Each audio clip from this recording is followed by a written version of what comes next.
I know people expect me to have some kind of grand insights about Nancy Drew, Midnight in Salem, but my initial response was, it's okay, and I hope it sells well enough that they can continue the series.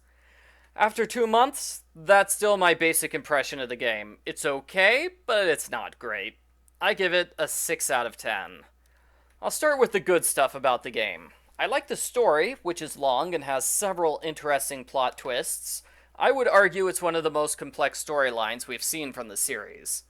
The music is good. I particularly like the puzzle theme. I like the characters. There are 10 characters, which is a lot. The previous game only had 5 characters, and one of them showed up for about 2 minutes. The characters are consistently interesting. The voice acting is fantastic. Going into this game, a lot of people were worried because Nancy Drew has a new voice actress. The worries were completely unfounded. The new voice actress does a great job, and I have no problems with her at all, even if I still kind of miss the old voice actress.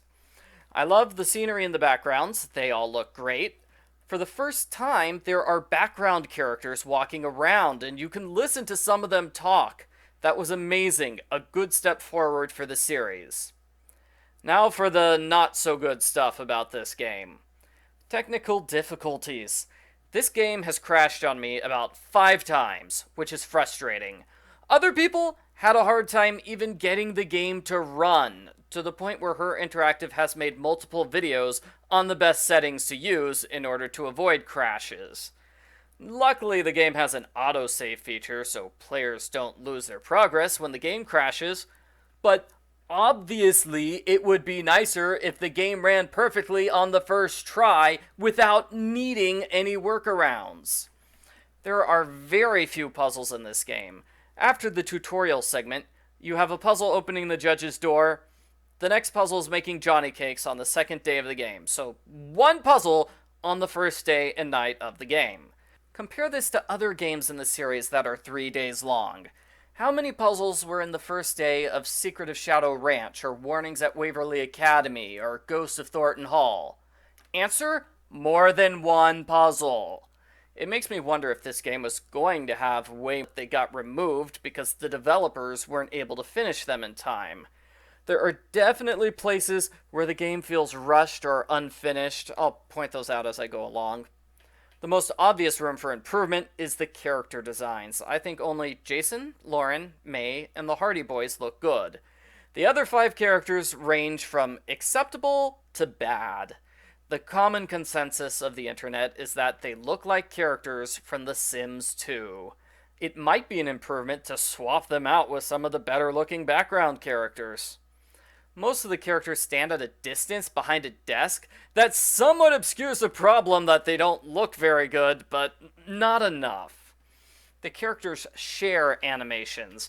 I noticed that all the characters seem to do the strange looking animation of waving an arm in front of the face, then flapping both arms. The animation I dislike the most is the idle animations. The characters can't stand still! They constantly sway left and right like they're about to fall over.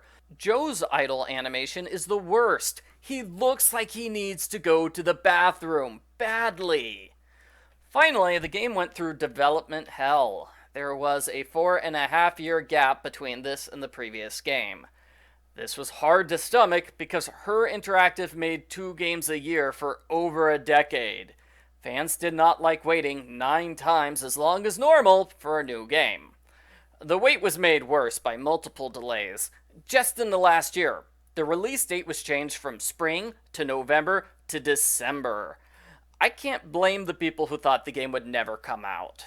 I'm fairly certain the game would have had a much more positive reception if there hadn't been years of drama before its release. You know, in an alternate reality where this was game number 26, or there was only a 1-year delay that was announced in advance. The pacing of the game's fairly different from the others in the series because it's dialogue heavy. A lot of the dialogue the characters go through would have been optional conversations in previous games. Here, it's all mandatory. Some people didn't like that. They thought way too much talking. I was personally fine with it. I normally talk to all the characters about everything. That's the way I play these games. So it wasn't too different for me. And besides, the dialogue is way, way better than the confusing mess we got in The Shattered Medallion. Still, I can understand why some players would get frustrated by the dialogue and complain the characters never stop talking. For me, I felt that way during the recap sections. The dialogue annoyed me during those parts. I could not wait for them to stop talking so I could get back to the actual game. I skip through all those scenes every time I replay. So, that is my short general review of the game. Now for my long review, where I go through the game from start to finish and talk about everything that comes to mind. This is going to be about 2 hours, so if you're satisfied with my short review, you can stop watching the video now. I'm about to go into major detail. We start with a small tutorial area, which is different. Normally, the Nancy Drew games throw you into an open environment at the start. Here, it's about half an hour before you can first walk around freely and explore. The tutorial does a good job introducing players to the interface, and especially the new material. You can right-click to look in all directions. That's a cool new feature.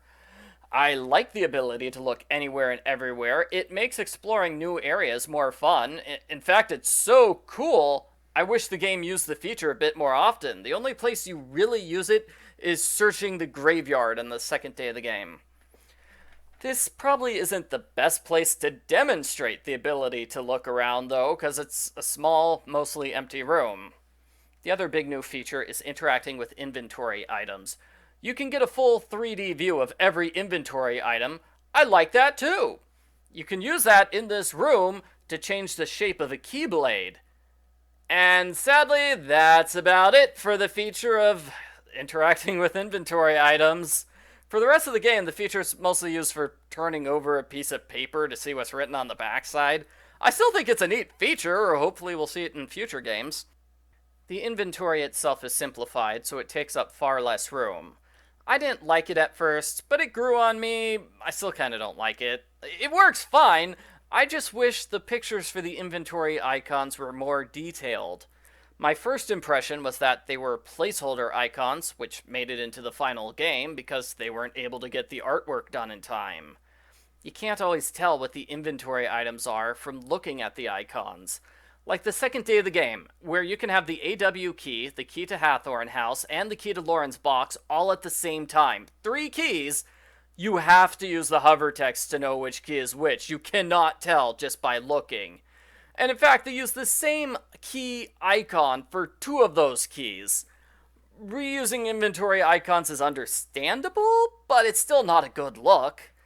The Notes tab is eliminated, and the task list is moved to Nancy's phone. Those changes are fine. The hint button is removed entirely, and you can't call Nancy's friends for hints.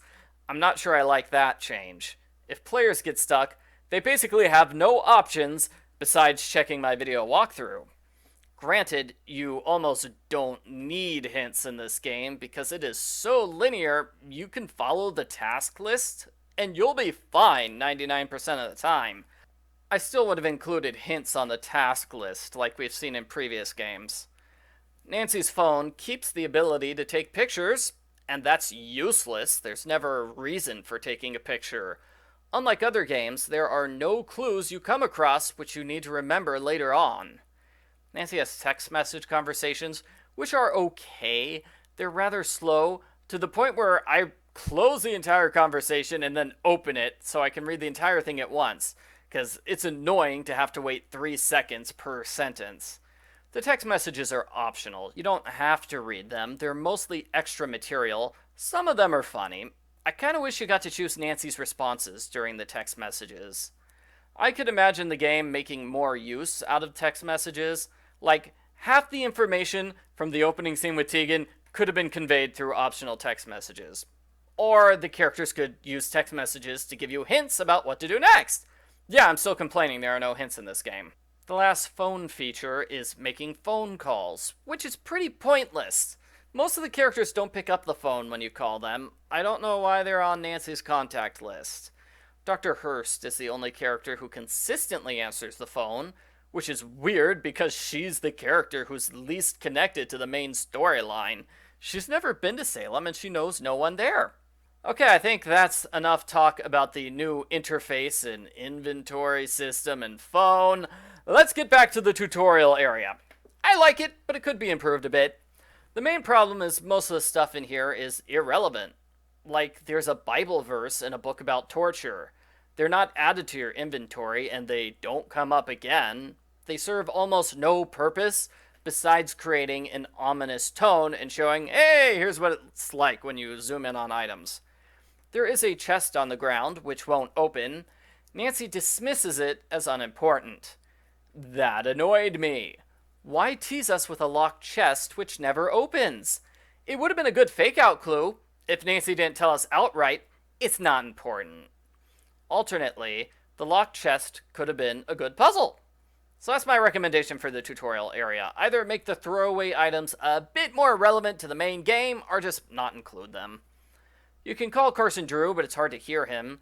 He says Judge Danforth's first name is Hugh, and Dr. Hurst is directly related to Judge Sewell. These are mildly interesting things which will never be mentioned again. Dr. Hurst hovers awkwardly by the door. She talks about food and explains the Book of Apologies has a list of all the accused witches.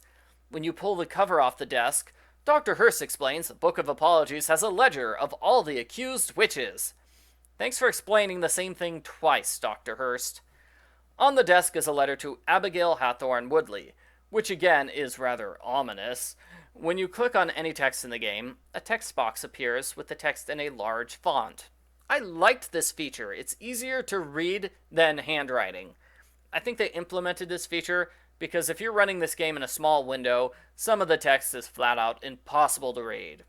You could argue, well, they could have been more creative with the graphic design, but I honestly like this workaround. I wish this feature had been in previous games. If you read the letter in the text box, it's easier to see the word light is in all capital letters. That's your clue to click on the lantern design on the back of the desk. This reveals the desk's keyhole. The key's in the lower right corner.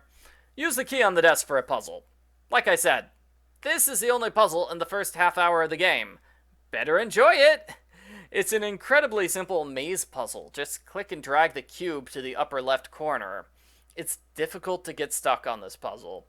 I find it weird that the left-hand side of the maze has a chunk which is closed off.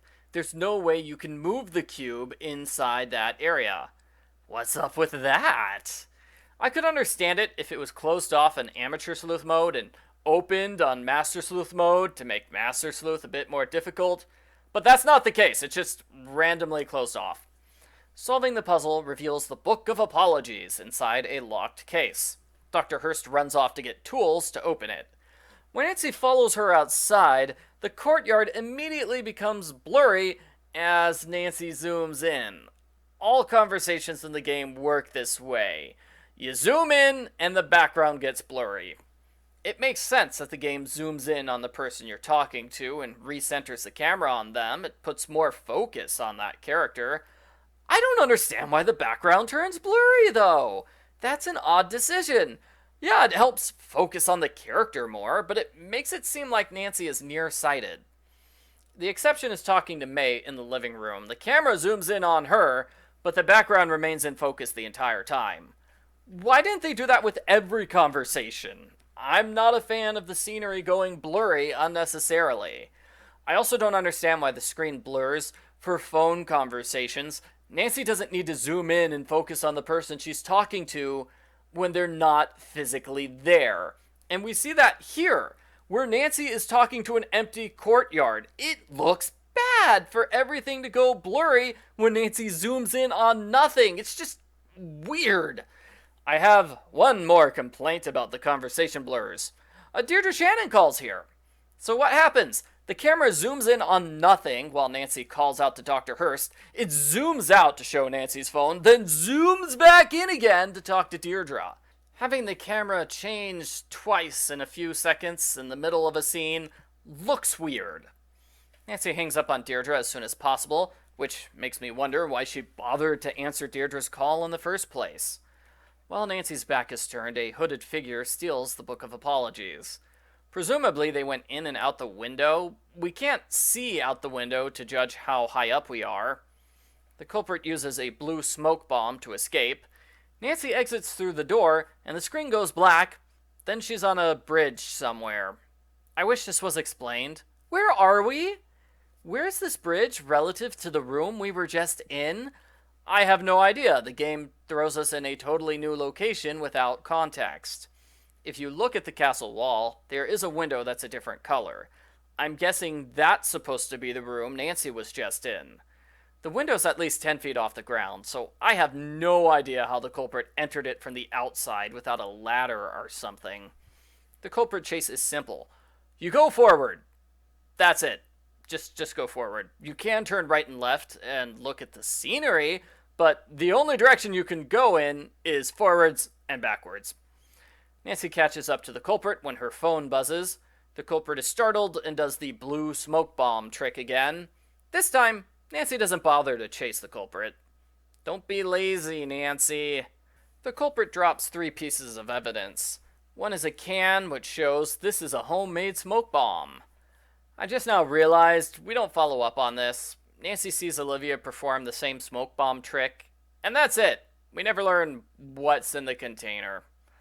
Yeah, it would probably annoy parents if the game taught kids how to make smoke bombs, but there could have been more to this than ask Olivia about it once, then never bring it up again. Like, how did the culprit learn the smoke bomb trick? I doubt Olivia taught it to them. I just spoiled the fact that Olivia's not the culprit. Fair warning, this review has spoilers. I'm going to tell who the culprit is and talk about all the plot points. Clever players will be able to deduce the culprit's identity based on their body type alone, because the developers didn't make a separate character model just for this scene. The fact that the culprit is visibly male narrows things down a bit, although to be fair, the culprit moves so quickly here, it's hard to be 100% sure it's not one of the female characters disguised as a male. So spoiler, it's Jason. Jason dropped a plane ticket to Boston, which is ripped so you can't see his name. I'm surprised Nancy doesn't use the flight number and the seat information to locate the culprit. The culprit also drops an AW key, which Nancy keeps in her inventory for the entire game. The mystery gets started for real when Deirdre Shannon calls. She's in Salem, Massachusetts, and although she hates to admit it, she needs Nancy's help with the case. Deirdre instantly regrets it when Nancy's eager to help. I like Deirdre Shannon in this game. She was consistently hilarious, and it made the game feel like it was connected to the rest of the series. If it wasn't for her and the Hardy Boys, and Carson, Drew, and Ned to a lesser extent, I would probably consider this as a reboot of the Nancy Drew series, not a continuation. But since we have the same voice actors from the other games, it's more like a soft reboot. We have those connections. It's good hearing the familiar voices again. There's a long scene of Nancy and Deirdre talking in the car. If this was one of the early games in the series, I doubt this would be in this game. All of this background stuff would be covered in the intro scene. You could argue the preview in Sea of Darkness did a better job of summarizing the mystery quickly than this game does. The Hathorne House was burned down in the middle of the night. There's a shot of the house which is bright and colorful, lots of yellow. That is 100% not the way the house looks for the rest of the game. Deirdre repeatedly says this is her case, so she takes the lead. That's not what happens at all, but that definitely could have been an interesting direction for the game to go in. Deirdre repeats the same few animations over and over. She bobs her head up and down while gesturing with her right arm. She pulls her head back and do not pause when her neck is at its longest. That is nightmarish. She tilts towards Nancy while checking the road. Then we get a black screen while the game loads the Perry house. I'm not a fan of the occasional black screens in this game. The game has a loading screen. I would prefer it if the game showed that every time it loaded an area.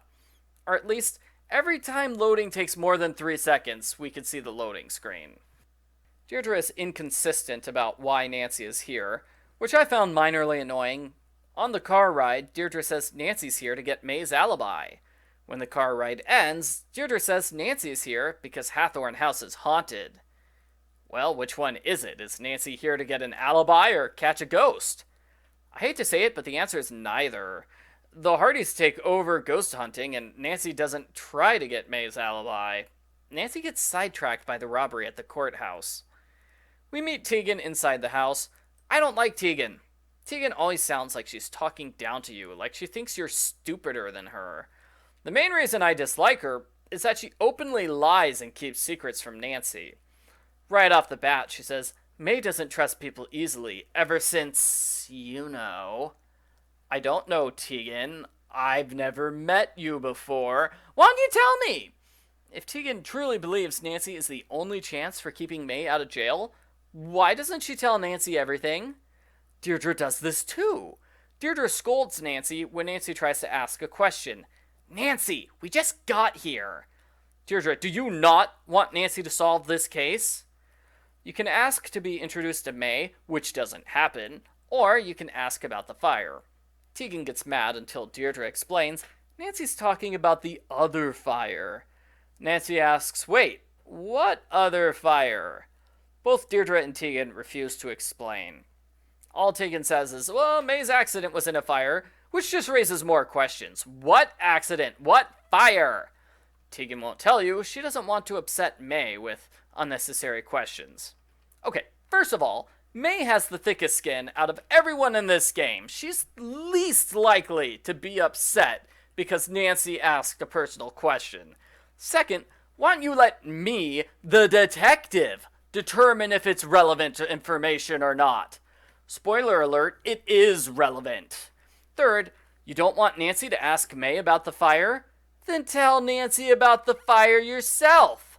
That's how you protect May from intrusive questions. You tell Nancy the story so she doesn't have to get it from May. So, yeah, I don't like Tegan. She goes out of her way to lie to you repeatedly. You could argue, well, she's creating suspense for revelations which appear later on in the game. But that just makes me think Tegan is a jerk. And can we please skip these conversations so we can get started with the actual game? After this, May comes downstairs. She's minorly mad at Deirdre for avoiding her. I don't know why Deirdre thinks she needs Nancy around in order to get May to talk. Literally, the first time we see May, she expresses an interest in hanging out with Deirdre. I know, Deirdre feels awkward around May, but suck it up, Deirdre. It's either talk to May or have her go to jail. That ties into the problem with Tegan. Tegan and Deirdre are convinced May is going to jail, and yet they make no effort in trying to prevent that. If this is a high-stakes situation, the characters should act accordingly, instead of doing nothing and letting strangers take over everything. Once the scene with May is over, you can explore the house. Oh boy, we finally get to move around. Most of the house is scenery.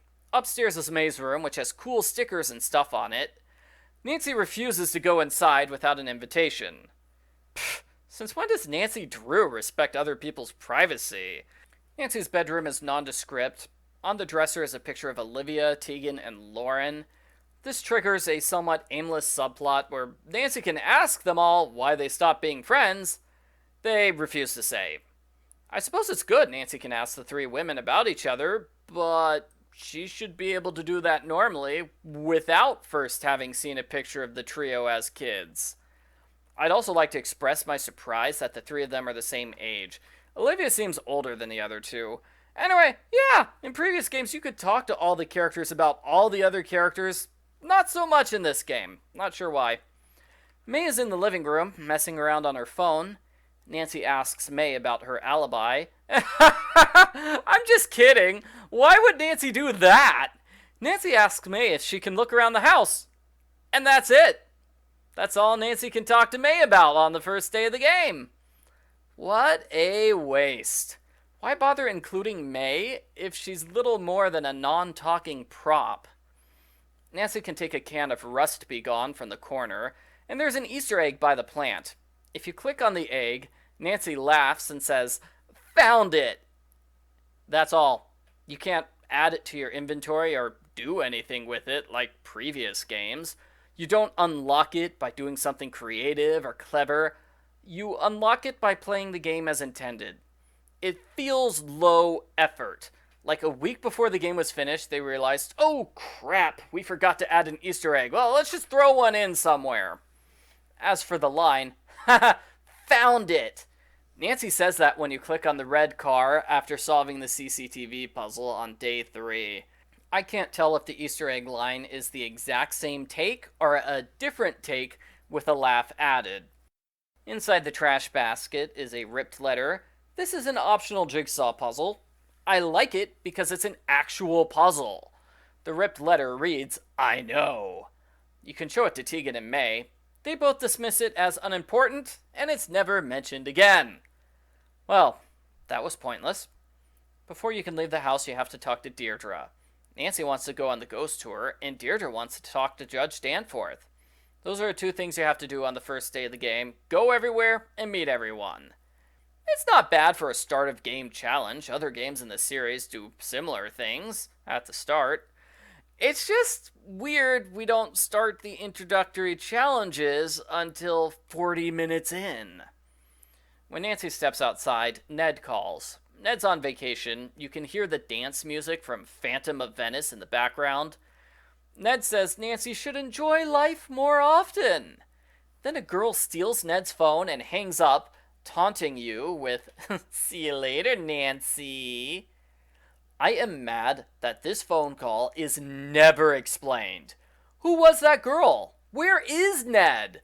Why does the game go out of its way to make it seem like Ned is cheating on Nancy? We don't know because it never gets mentioned again. Ned never picks up his phone if you call him. I called him repeatedly during this game because I wanted closure for the phone call, but I got nothing. Deirdre follows Nancy around on the first day of investigation. That is, whenever you turn around, Deirdre Shannon is there. Deirdre Shannon is always there.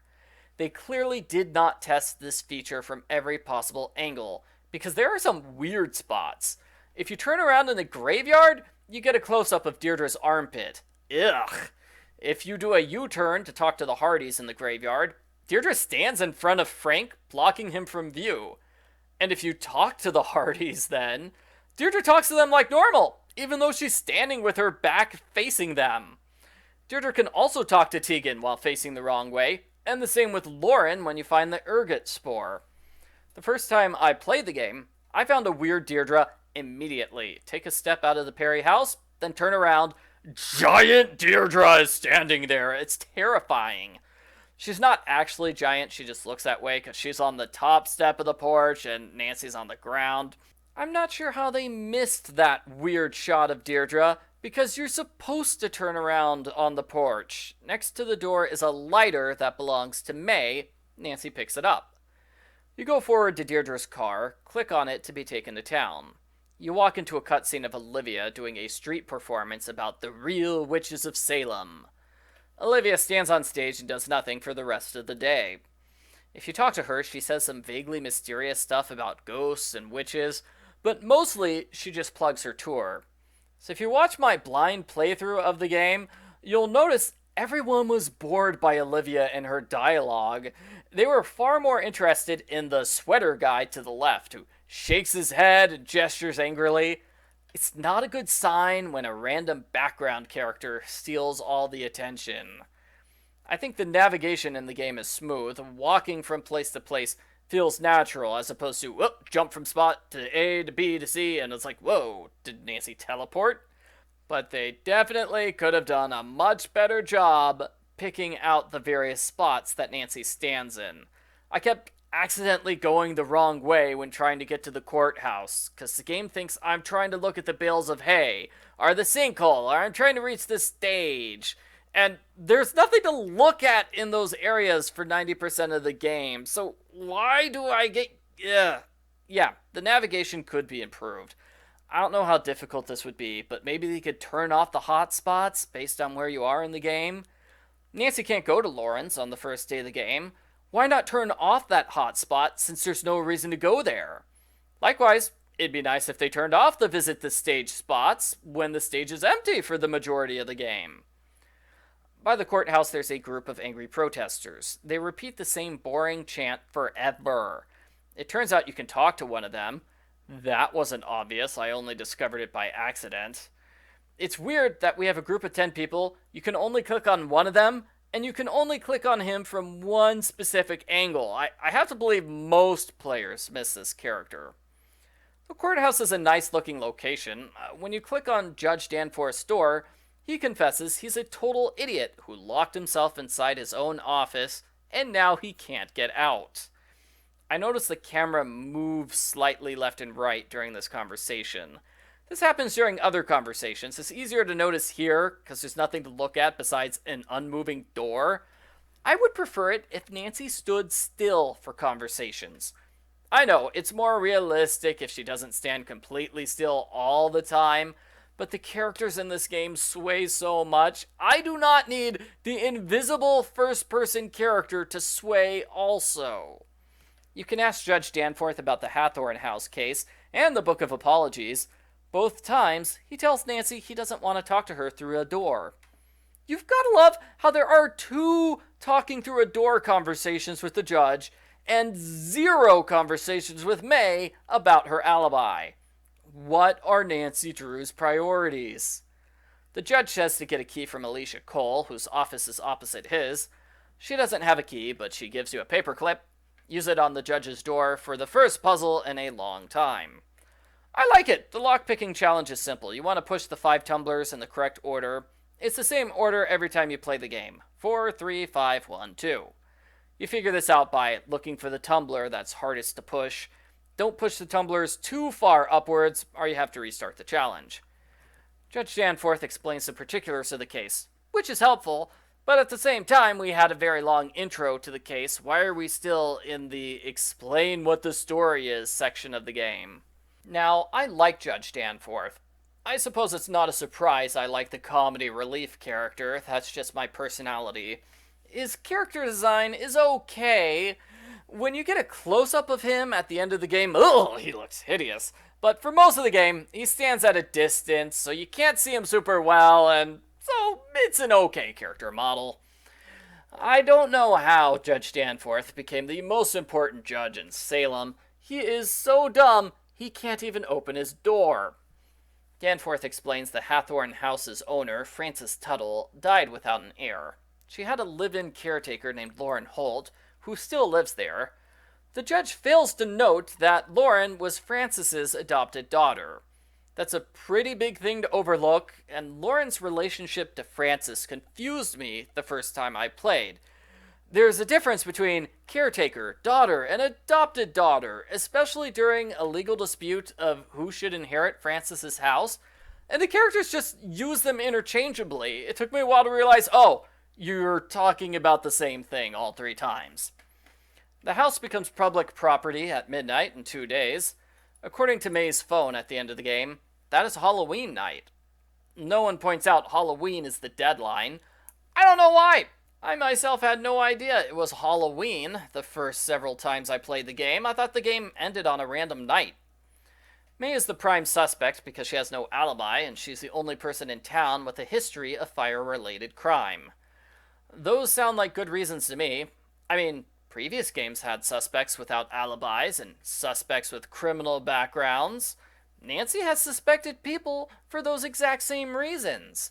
But in this case, Nancy decides the judge is a prejudiced bigot who is accusing May without any evidence. Bad judge, go sit in the corner. I'm not sure why Nancy acts like Judge Danforth is in charge of the arson investigation, because he's not. The police are in charge of that. And yes, Nancy thinks Danforth is totally to blame for May being accused. She thinks he's ruining May's life for no good reason. Is May's life being ruined, though? All she does is stay at home and play on her phone. I suppose she could be more upset than she's letting on, but Tegan seems like the one who's under emotional distress by the situation. Not May. May seems totally cool with it.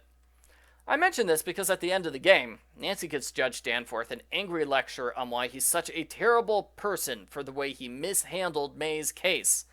Some players thought this was uncharacteristically mean of Nancy, and it doesn't fit the scenario. She asks if he ever interviewed May and got her statement. The answer is no, because he's a judge, and that's not his job. When you end the conversation, Judge Danforth mentions the evidence room was robbed recently. He didn't call the police, which is a terrible decision, because this case is so high profile, the Hardy Boys know about it, and there are multiple days of constant protesters. That's a really high profile case. He should get the police involved. Tegan works in the museum, which is a boring location compared to the other museums we've seen in other games. There aren't any exhibits or displays, just some random books and a plaque. One book is about Abigail Johnson, whose name is too similar to Abigail Hathorne Woodley. They should have used a different name in this throwaway book. There's a closed-off exhibit for Salem street art, which ends up being May's artwork. That's not very historical, and it seems like favoritism to use your museum job to get your own sister a big art exhibit. There's a neat statue in the middle of the museum. It makes navigation in the corner a little difficult because you have to step around it twice. Not a big deal. After Nancy looks at the museum plaque, Tegan lets her explore the upper floor. As Tegan says, it's really cool. They have a secret passageway hidden behind a bookcase. It would have been cooler if Nancy had to solve a puzzle to unlock it. Sadly, the forbidden second floor is just as boring as the rest of the museum. It has shelves full of books we can't read, and some papers about the AW organization. One page says the Perry family is descended from Samuel Parris, one of the main accusers in the Salem witch trials. For some reason, Nancy can't talk to anyone about this information. Later on the second night, Tegan dramatically confesses the Parris connection. The drama doesn't work because Tegan's telling us information we already know. Why does the game spoil the Parris connection, then act like it's still a surprise? It's weird. The entire second floor of the museum is weird, partly because it's 100% optional and can be skipped. I would say it should be skipped, because it adds nothing to the story. This area feels unfinished, like they originally planned to have something to do here, but either they didn't have enough time to finish it, or it didn't work out for whatever reason, so the museum's second floor was abandoned as an irrelevant area with nothing to do. You can make pumpkins on Tegan's desk, which I suppose is a fun challenge. It reminds me of making pottery in Labyrinth of Lies. You can put the pumpkins on the various candles in the game for an achievement. The problem is that you can only carry one pumpkin at a time, making this challenge too much of a hassle for me. The achievements replace the awards at the end of the game. The vast majority of achievements are things you can't miss. You have to do them in order to beat the game. That's a disappointment. The achievements in previous games were far more creative, and they had funny descriptions.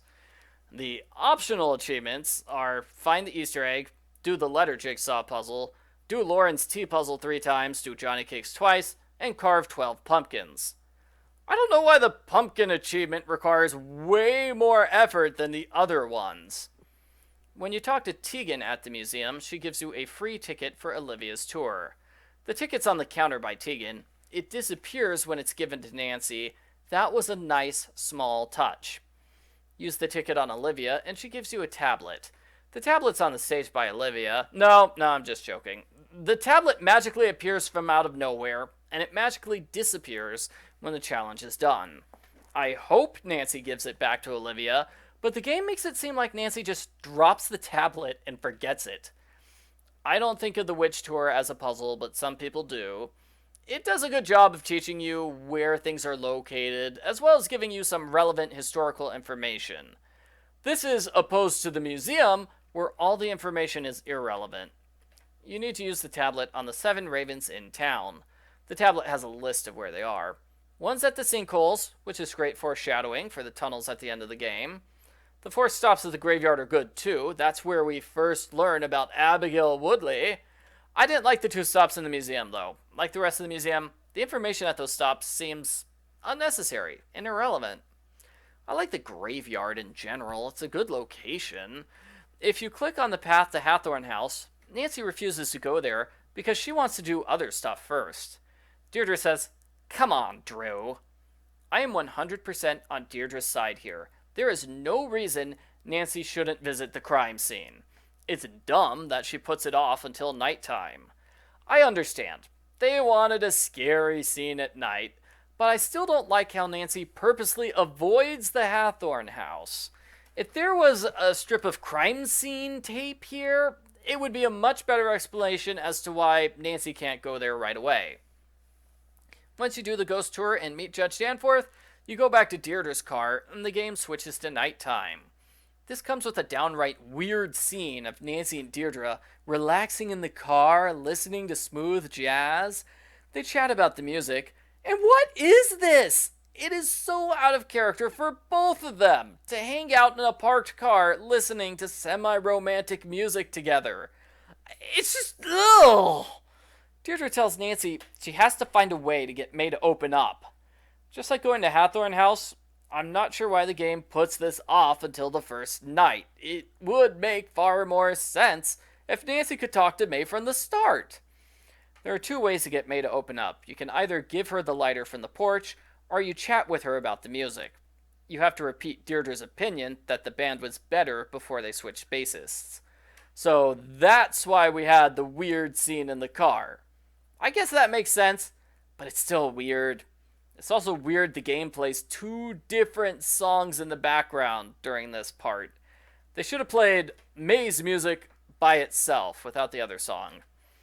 The conversation with May is pretty good, definitely better than the earlier ones with Olivia and Tegan. Maybe that's just because May is a more interesting character. She talks about everybody else, like how Tegan's obsessed with the AW crusade and how the judge hates May because he thinks she's a bad influence on his son. Nancy talks to Deirdre and insists she has to visit the Hathorne House tonight. I'm not quite sure what prompted this change of plans, but okay.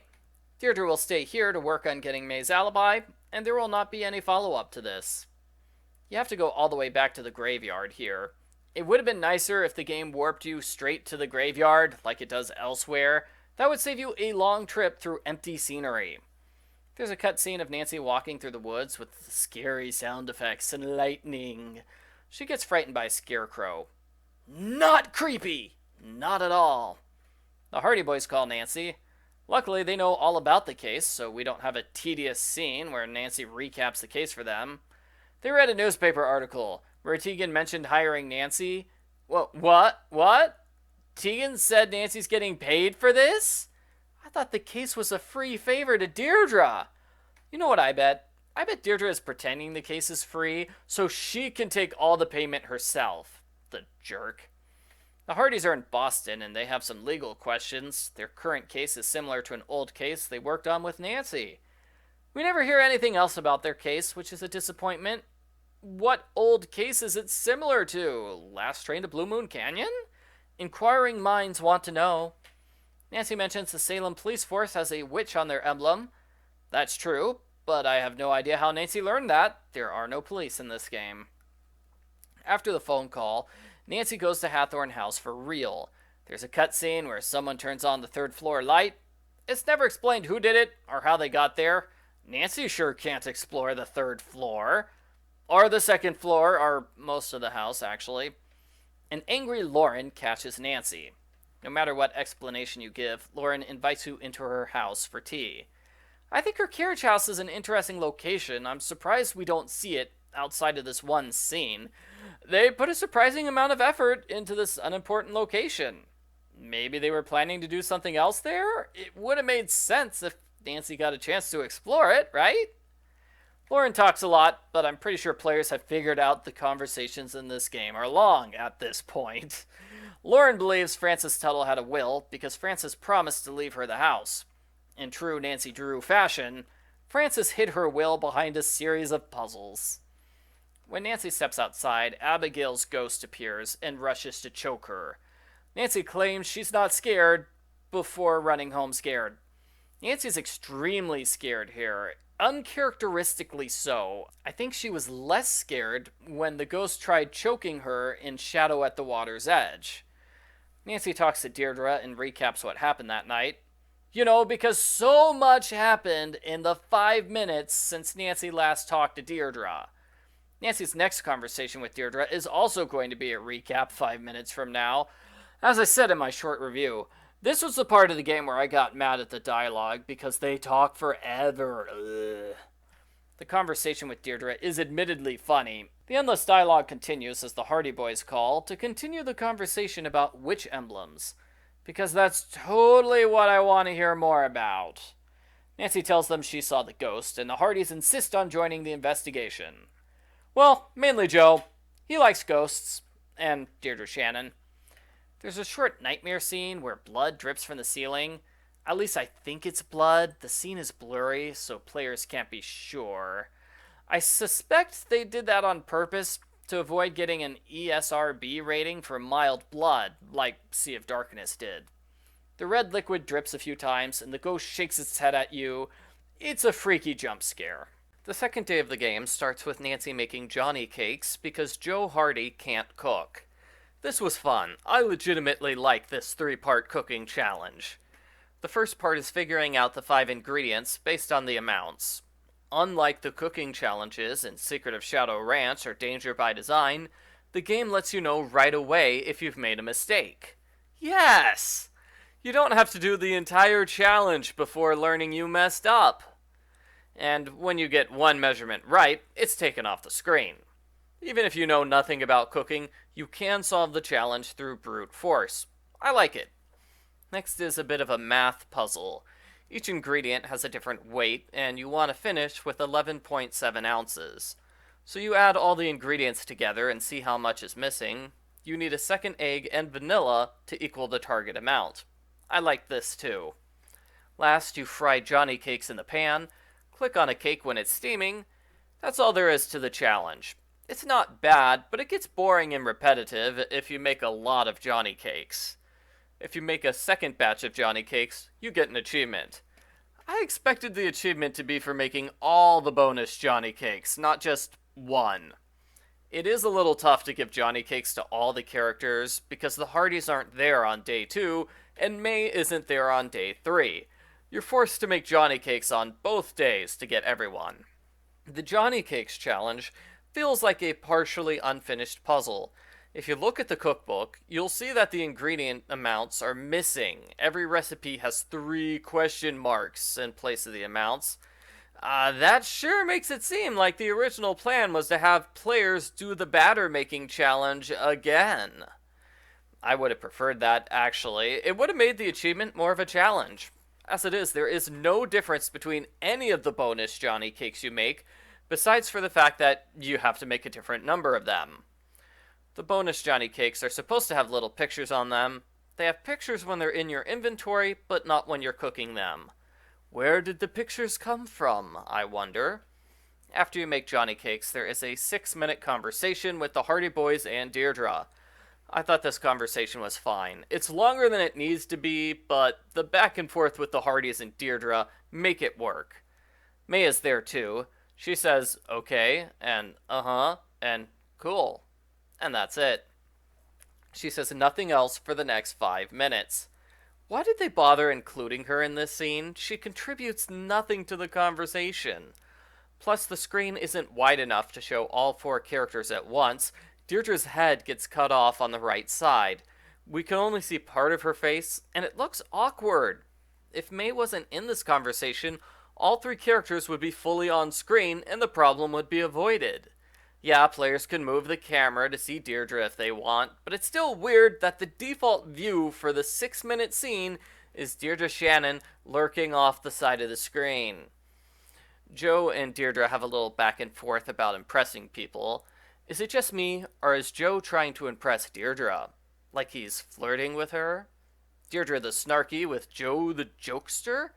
I never thought of the 2 of them dating before, but thanks to this game, I am totally rooting for them to be a couple. Joe says they're starting a detective agency, and they need people with professional mystery-solving experience, like Deirdre. This must be the secret project they mentioned in Labyrinth of Lies. They ask Nancy to join, but sadly, she doesn't give an answer in this game. It feels like Nancy doesn't want to do it, and she doesn't want to hurt the Hardy Boys' feelings by saying no, so she just avoids the subject whenever it comes up. The Hardys are planning to test out Joe's ghost hunting equipment at the cemetery today. If you call them, that's what they're doing. But if you go to the cemetery, there are no Hardys anywhere. I don't want to say the Hardy Boys are liars, but they're clearly lying about what they do all day. Deirdre is going to spend the day in the town archives researching the Hathorne House, which should not be an all-day activity. She's there all night as well. If you call Deirdre, she found a motive for Lauren. Salem has a special set of laws about preserving ruins. She could have destroyed part of Hathorne House to exploit the laws and make it easier for her to live there. Good thinking, Deirdre. Let's not mention this possibility again. Nancy wants to investigate the robbery at the courthouse. She wants to get everyone's alibi for the arson and the theft of the Book of Apologies. Nancy says she's going to check alibis, but she doesn't. She double checks Tegan's alibi for the book theft, and that's it. That's a pretty terrible oversight, Detective Drew. The weird thing is that Nancy doesn't mention her plans to investigate Hathorne House today. It shows up on Nancy's to-do list, but she never says it out loud when the group is making plans. If the planning meeting leaves out what is arguably the most important plan, what's the point of even having a planning meeting? They could have skipped the entire thing and just slapped everything into Nancy's task list. This is kinda true for day 3's planning meeting, too. Everyone leaves and you can talk to May. May is rather nice here. Nicer than she was yesterday, anyway. And I just realized you only have to talk to May twice before the end of the game. May refuses to give an alibi again.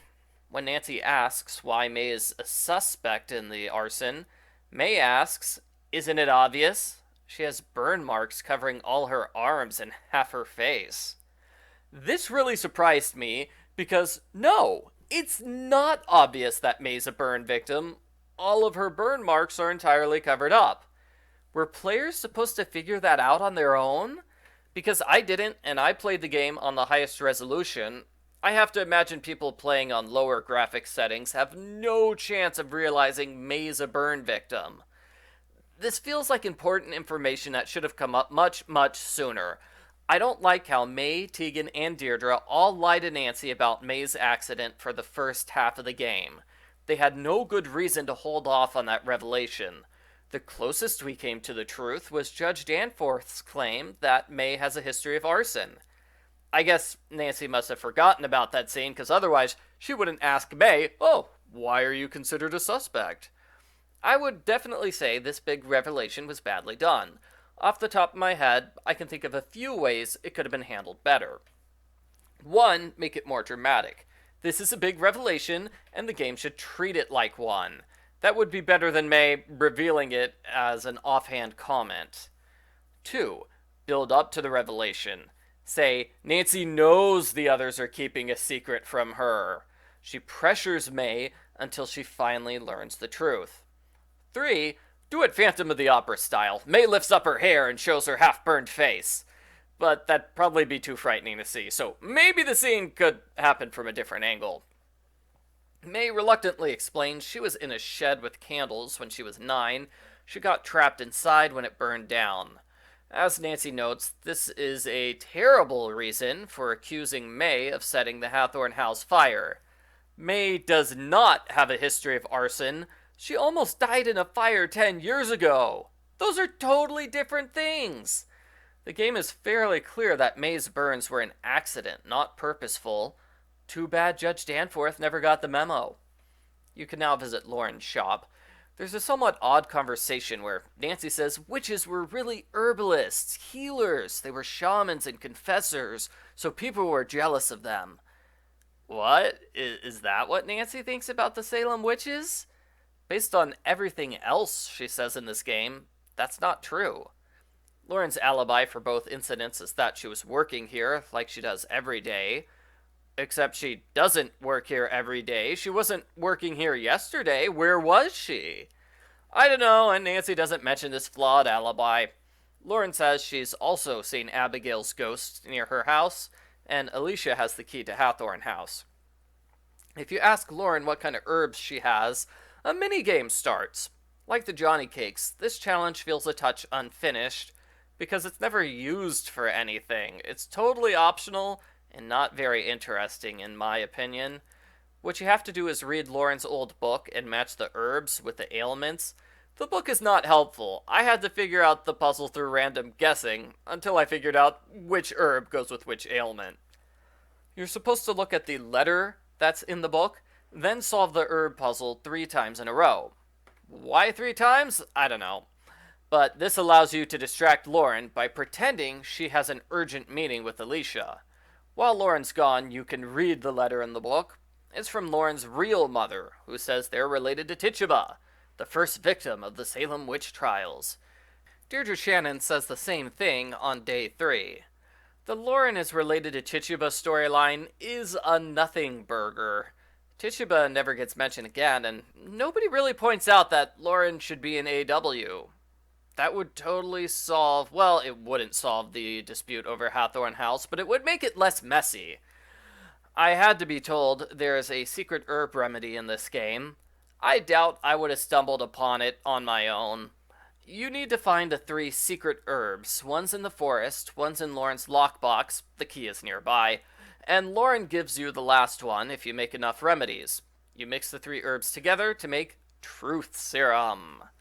You can use the Truth Serum on everyone in the game to see how they react. Some people thought it was hilarious, but I thought the jokes were somewhat weak. Most of the characters refused to drink the Truth Serum. That's not amusing to me. I think making Truth Serum should have been an achievement, because it's an actual challenge. Instead, the achievement is solve the herb puzzle 3 times. Olivia's gift shop is the other new area in town. It's okay. It has interesting things to look at, but you can't really look at them because you can only stand in 2 spots, and one of them has a view which is blocked by low-res tree branches. I prefer the gift shops in Sea of Darkness or the Captive Curse, where you can pick up every item in the store and get a close-up view instead of seeing things from a distance. Olivia does a terrible job of pretending Hathorne House is haunted by a ghost. How does she get business when she's so bad at making up ghost stories? Her alibi for the arson is that she was giving a tour for 20 people, but that's not a solid alibi. Her tours take place in the woods by Hathorne House. She easily could have set the fire and run back to the tour. As for the book theft alibi, she was at a spa. The Scarecrow in the woods has a flyer piece in its hand. You want to use it on the flyer rack in the museum for a puzzle, and it's basically the same as the map puzzle later on. You rotate the small piece and move it around until you can place it on the area that it matches. It matches Olivia's tour. You can confront Olivia with this information, and she complains tourists are terrible people who litter. Tegan points out that an out-of-towner could be the culprit. Absolutely, Nancy says. But obviously it would be a terrible mystery if the culprit was a random person we've never heard of before who never appears in the game. Tegan gives more details about May's accident, although she continues to avoid telling the entire truth. Her alibis are working at the museum and watching a movie with her boyfriend. It's hard to believe she has a boyfriend, and she seems a little skeptical herself.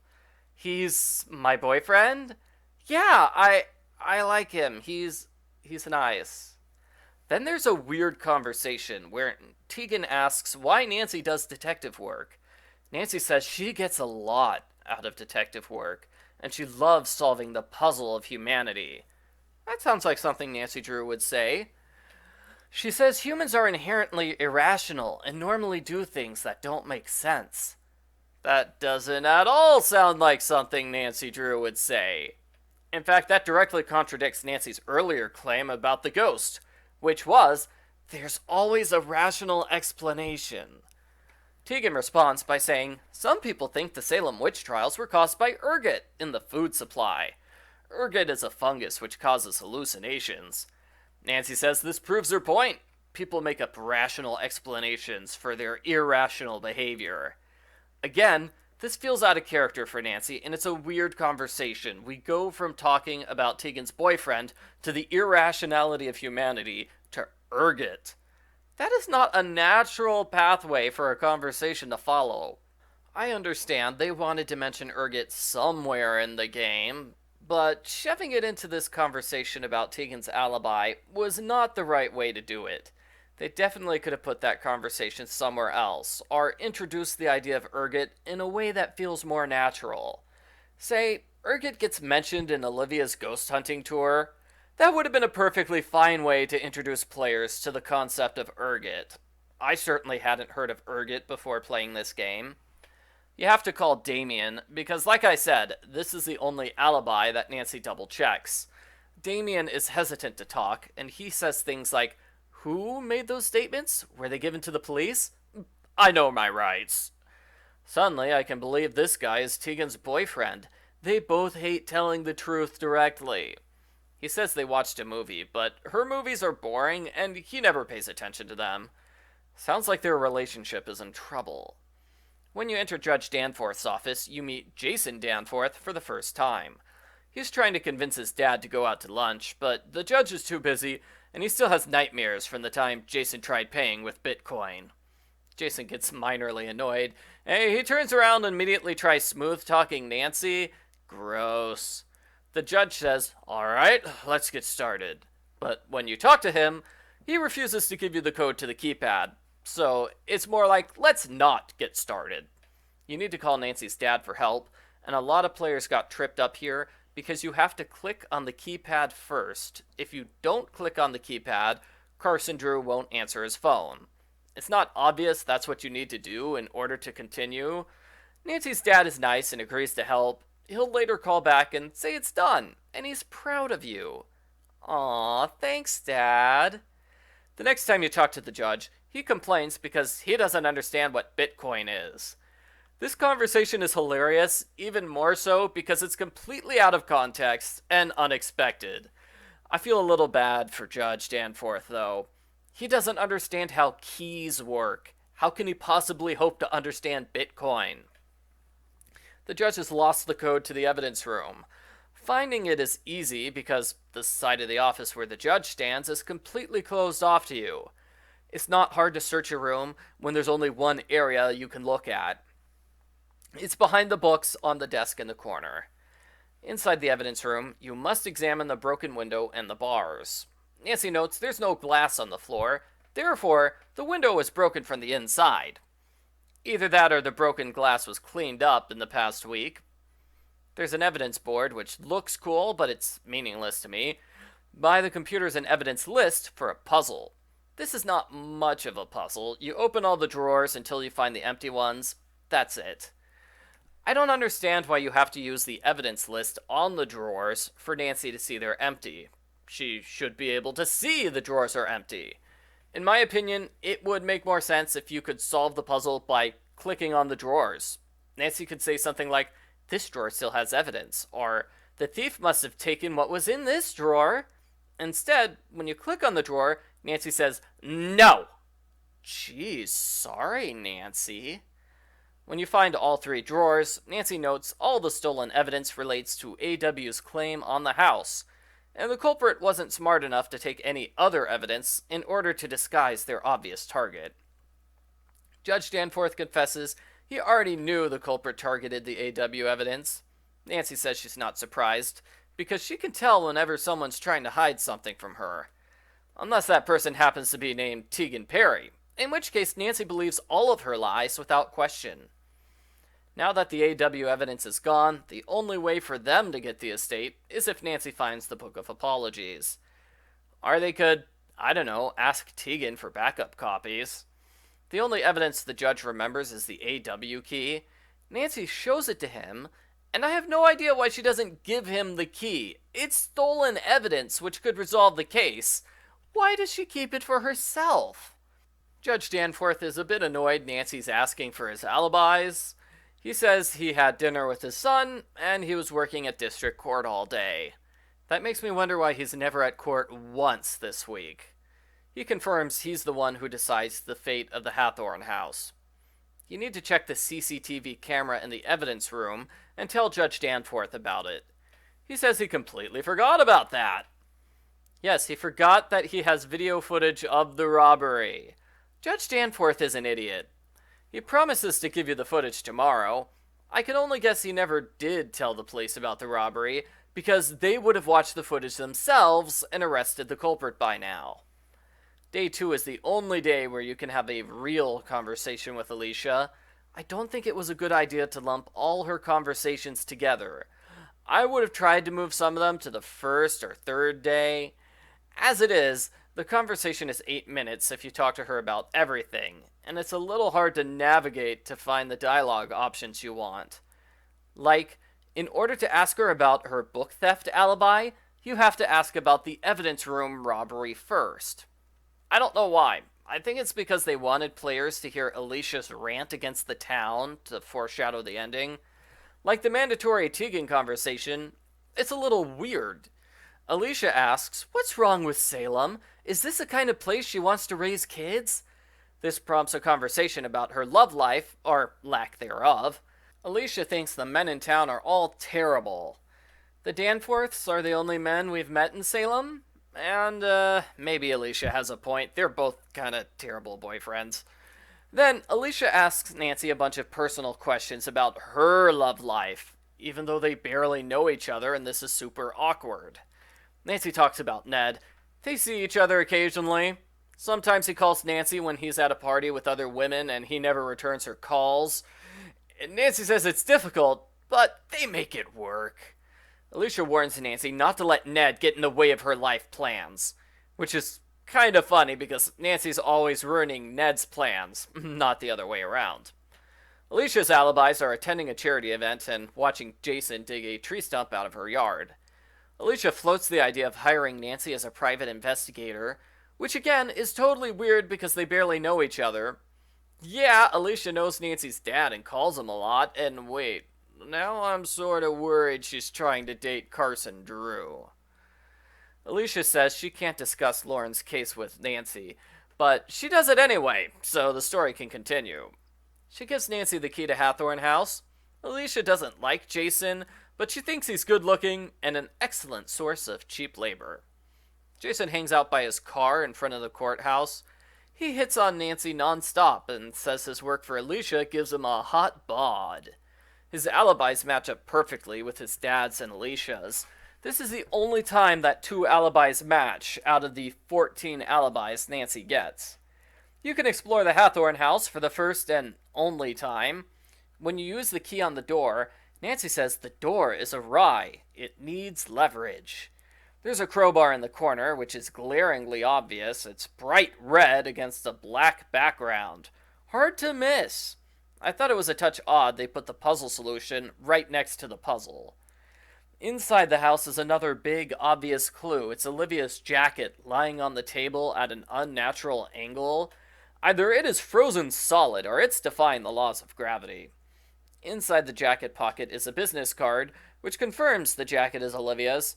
When you ask her about it, Olivia says she's been looking for it, and brushes off the fact that it was at the crime scene. You can go up the stairs to see the burnt second floor, which is cool looking, but there's nothing to do there. Same with Frances's room, which has many papers and books strewn around. I wanted to read those. In the burnt first floor room, there's a minor puzzle to find a paper. I say minor because the puzzle boils down to click on both things in the correct order. There's only 2 things you can click on, so you've got a 50-50 chance of clicking the correct one first. I can't be the only one who solved this puzzle without knowing what I was doing. Well, there's one part of the mirror you interact with, and one part of the desk you interact with. While I liked investigating Hathorne House, it's another place where the game feels unfinished. There's nothing to look at or interact with, besides the 3 items you have to look at. Even the tutorial area had more optional things to look at. So, when you solve the puzzle in the burnt room, you get Frances's secret letter to Lauren. It says outright the will is in the house. Of all the things that Nancy ignores in this game, this is the one that hurts the most. Why didn't she follow up on this? Why didn't Nancy explore Hathorne House thoroughly? Why didn't she tell anyone where the will is? At least show this paper to Judge Danforth. Tegan calls at the end of day 2. Her house has just been vandalized. All of the graffiti is about the fact they're related to Samuel Paris. Nothing is May specific. Almost like whoever vandalized the house was targeting Tegan, not May. We never find out who did the vandalism, come to think of it. Tegan confesses about their ancestor, and she is heartbroken the information has been made public. No one in AW will trust her again. That's very sad, Tegan. And you'll notice Tegan seems way more upset about losing her AW friends than about the possibility of her sister going to jail forever. Nancy calls the Hardy Boys, and Frank is awkward with her. I thought this was funny, especially when Joe teases him about it. After this is the worst puzzle of the game, the Wavelength Puzzle. If you've played the game, you know what I'm talking about. This puzzle is awful for multiple reasons. The controls aren't good, they could be improved. Specifically, if you're moving a slider left and right, that would be ideal. Instead, you have to turn knobs. If you're too far to the left or right, it gets a little weird. If you're playing on Master Sleuth mode, the knobs try to snap into specific places, which is okay, but if you're on a lower screen resolution, you can't see the knobs clearly, and the game is far too picky about getting the right solution. You have to get a perfect match. If you're 1 or 2 wavelengths off, the game doesn't accept it. Multiple times I've had my wavelength look perfect, but the game still says, no, it's wrong, try again. The sound effects are terrible, just this nasty grinding static sound. Ugh, having to listen to that for minutes is just awful. Joe's notebook on how to solve the puzzle is no help whatsoever. On Amateur Sleuth mode, it's easy enough to figure out the left dial controls the width and the right dial controls the height. I have no idea what the dials do in Master Sleuth mode. No idea whatsoever. Master Sleuth mode is extremely difficult because you have to get 4 dials correct, not just 2, and I have no idea what those dials do. It's worth noting that this is the first place where Amateur Sleuth and Master Sleuth modes are different. You're over halfway through the game before the difficulty settings come into play. Oh yeah, you can change difficulty settings whenever you want now. That's a welcome change. Just go to settings and then switch from Master to Amateur, or the other way around, whenever. This puzzle's a great place to switch to Amateur Sleuth difficulty. You have to do the puzzle 3 times in a row. Ugh. Then Frank notices a motion detector. He decides to search the forest for ghost stuff. When Frank hesitates, Joe taunts him by saying, Nancy won't like it if you chicken out. Ha ha. The forest search is different depending on which gameplay mode you're on. You have to find the same 4 items, but they're better hidden on Master Sleuth mode. I like this challenge, especially on Master Sleuth mode. I got a little lost because it's the only time in the game you can explore this area at night. You could have explored it during the day, but I doubt most people did. I just took the path which goes straight from the graveyard to Hathorne House. That path is closed off in this part. You can see the Scarecrow in the background if you know where to look, but you can't go forward towards it. Anyway, you find a jack-o'-lantern, a fog machine, some incense, and ropes. The Hardys realize Olivia's behind this, so they rush to Olivia's gift shop. There's a short cutscene where Frank wants to call Nancy. I'm sorry, this is the 3rd Frank has a crush on Nancy joke in the past 5 minutes. I think the game overdid the Frank and Nancy stuff. Olivia's desk has a brochure on Abigail Woodley, which we can't look at. Perhaps another unfinished item. There's a paper which has mysterious symbols and a gravestone map. Another solid puzzle. Find the grave marked with an X. We know its position relative to 2 other graves. The trick is that the map is upside down. It's the first grave on the right as you enter the cemetery. Click on the bush by the grave to find a decryption device. This is an okay puzzle. There are 2 problems. 1, it's tough to figure out what to do at first, because there are no instructions. 2, it's so long that replaying the puzzle is tedious. It's fun the first time, not so much fun the other times. You want to line up all 3 wheels of the cipher, then you click on the symbols on the outer wheel to spell a message. You need to reset the middle wheel after every line. I would have recommended making Amateur Sleuth mode easier by only having 2 wheels to line up, or only having 3 lines to translate instead of 5. I just realized the Hardy Boys segment here had 4 puzzles in 15 minutes. The same is true of the second Hardy Boys segment. That's a puzzle every 3 to 5 minutes for the Hardys, and a puzzle every 40 minutes for Nancy. It's almost like the side characters are the ones who solve the mystery, while Nancy just chats up people. The cipher spells out restock wands, grocery shopping, inventory, just do it, and cat maintenance. Why does Olivia keep her chore list in code and hide it in a graveyard? That makes no sense and it's never explained. The last note is get stock from L. Joe cries out, "Lauren, halt!" and the camera zooms in on him. Joe is a drama king. The Hardys catch Olivia leaving the woods. Joe confronts her, holding out the decryption device as evidence. And that's it. We don't know what happens next, because the game suddenly fades to black and skips ahead a few minutes. I can't tell if this is an unfinished part of the game, or if they couldn't think of a good transition to the next scene, so they didn't even try. It would have made sense if Joe asked about the stock she got from Lauren, and Olivia pulled out the tea because that is what she got from Lauren. That's a natural transition. But no, we have a jarring jump to everyone drinking tea in the graveyard. Olivia confesses she set up spooky things in the woods as part of her ghost tour. Things get scary as the camera backs away to make it look like they're being watched from a distance. And there's like this weird color blur. Joe and Olivia act oddly, and Abigail's ghost attacks Frank. Oh sure, Abigail's ghost goes after the hot guy. The three of them rush to the Perry house to tell Nancy about the ghost. It is quickly revealed that Olivia saw something different from the other two. Tegan and Olivia snipe at each other over whose business is better. Tegan thinks museums are better than base sensationalism, while Olivia says museums are boring and the witch stuff is the only reason people come to Salem.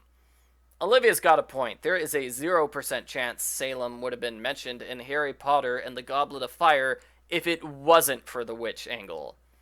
There's a slightly odd bit of dialogue where Nancy asks, "Did you track down any new leads for the arsonists?" "Okay, I'll go first." Jeez, Nancy, give the others a chance to answer your question before interrupting. You can choose whether Nancy talks about May, Lauren, or the alibis, but it doesn't matter which option you pick because everybody leaves to go to bed. Day 3 starts with another planning meeting with the Hardys and Deirdre. This one is only 4 minutes. Deirdre must have played Ghost of Thornton Hall recently, because she realizes the ghost is a hallucination. They must be suffering from ergot poisoning. The ergot theory is proven true when the Hardys and Nancy get some very conveniently timed hand pains. Figuring out the source of the ergot is Nancy's job for the day, in addition to checking the CCTV tapes. Deirdre joins Nancy today. When Nancy enters the courthouse, she wonders if the ergot poisoning is attempted murder. Deirdre says ergot poisoning generally results in gangrene. How does Deirdre know so much about ergot? It's lucky she does, but there doesn't seem to be a reason for her to be a walking encyclopedia on the subject.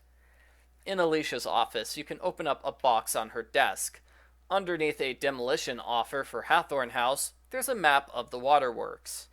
This is the part of the game that could most use a hint, because there is no indication you have to find a map in Alicia's office to continue. In fact, nothing indicates you can search Alicia's office at this point. At least, put that on Nancy's task list or something. Nancy has to use the map on the map in the evidence room. Rotate the map and line it up with the Hathorne House, because of course it matches the Hathorne House. Why would it match anywhere else in town that Nancy can't go? Nancy checks the bush in front of Lauren's house. It's impossible to look at the bush earlier in the game. Nancy discovers a patch of fake grass, and I'm gonna be mean. It's not like the texture for the fake grass is all that different from the texture for the real grass. It's the exact same, just a slightly different color. There is a pipe underneath. It's rusted shut, so use the rust to be gone from the Perry house. You know, I think this is the only puzzle where you get an item from one area to use in a completely different area. Everywhere else, the item you need is close by the place you need it.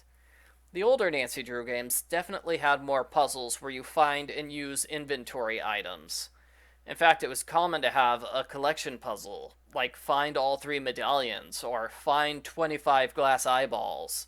Scavenger hunt puzzles were also common, whether it's the scavenger hunt where you find a list of items, or where item A leads you to item B, which leads you to item C, and so on. I would have included puzzles like that if it was my job to convince people this game is just like the rest of the series. This game also could have reused puzzles from previous games. We've seen that before plenty of times. Yeah, it feels a little lazy when the same puzzle appears in two different games, but in this particular case, it very much would have given off the feeling that this game isn't so different from the ones that came before it. I feel like that would have helped stem the criticism that this game is totally new, nothing like the Nancy Drew I know and love. Nancy sings a cute jingle about rusty metal, and she finds the ergot fungus. An angry Lauren shows up. Nancy explains Alicia is poisoning her. Why? We're going to find out, and haha, no we won't. Nancy and the others ignore the attempted murder. You can talk to Jason, although there's no point in doing so, besides for Deirdre's snarky comments. Nancy is too polite to be mean to him, but Deirdre isn't.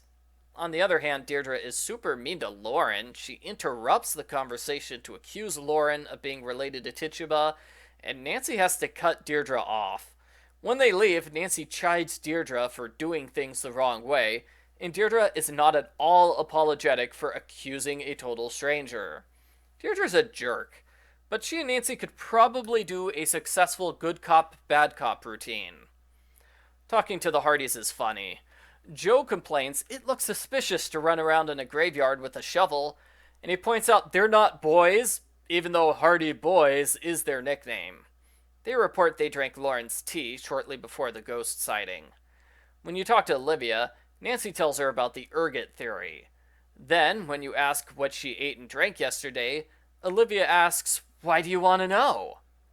Were you not paying attention, Olivia? We just said why. You were poisoned.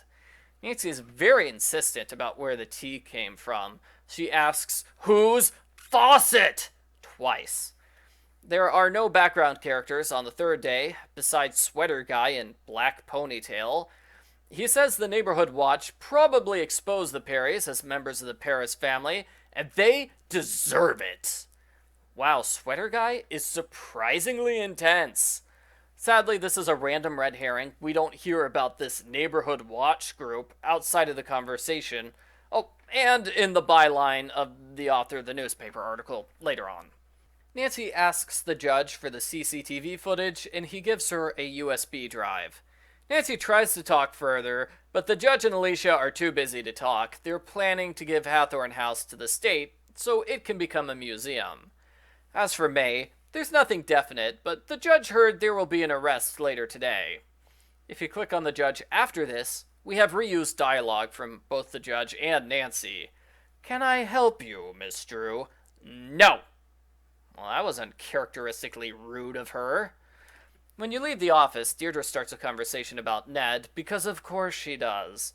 She suggests that she would be a much better girlfriend than Nancy, which is debatable, and she says they should go on a romantic vacation to a tropical location. If you enter the graveyard after this, Ned calls. He's surprised Nancy is so happy to hear from him, since they haven't talked recently.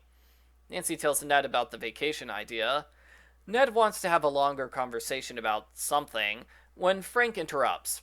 Ned doesn't seem happy that Frank is there, although he knows the Hardys will help make sure Nancy's safe. And by that I mean the Hardys will abandon Nancy in tunnels filled with poisonous water while they go outside to safety. A+ job, Hardy boys. Dad calls when you leave the judge's office. You can talk to him about all the suspects. It's a decent phone conversation, which is completely optional. I feel like the timing is a bit off. It comes directly after two other conversations. It could have been moved elsewhere. There's no need for Dad to call right now. It's a 7-minute conversation if you talk to him about everything. The CCTV puzzle is fun-ish. I am amused by the silly picture of Cammy the camera, who gives you a tutorial. I complained that other puzzles in this game need instructions. I'm glad this one does. There are numerous cameras in the building, including some in the bathrooms. Gross. Use the different cameras and times to show where the culprit was during the entire robbery. It's a solid puzzle, but oh my gosh, I cannot believe no one recognizes Jason. He's clearly the culprit. I don't care that Deirdre says his face can't be made out. His distinctive clothes are clearly visible. Nobody else wears a vest like that. They should have him arrested immediately. Instead, Nancy says they should focus on the red car, which is their best lead. She doesn't do this. When you're done with day 3, Tegan calls. She says May disappeared. You might have noticed, though, May hasn't appeared in over a day. The last time we saw her was when she gave her alibi to Nancy. The fact that May's been gone for a while detracts from the moment of, oh no, May suddenly disappeared. The newspaper on the table has an article from the Neighborhood Watch. It lists May's criminal record, which includes 2 counts of graffiti, 1 count of shoplifting, 1 count of defacing a historical monument. Wow! Why was none of this mentioned when Nancy asked why people would suspect May? May left her phone behind. Tegan has no concept of privacy, so she had no problem stealing May's phone and going through it. The phone reveals May secretly meets with Jason Danforth. Presumably, May didn't give an alibi in order to protect him. It could be just me, but I read romantic undertones in the May-Jason relationship.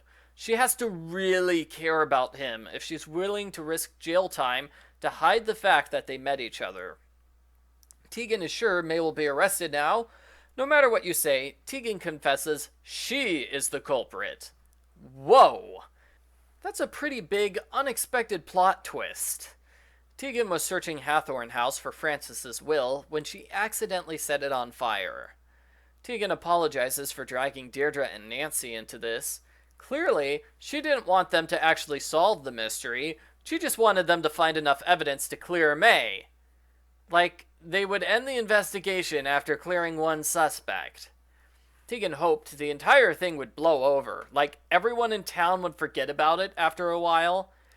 Tegan, if they haven't forgotten about Judge Hathorne after 300 years, I don't think a few more months will do the trick.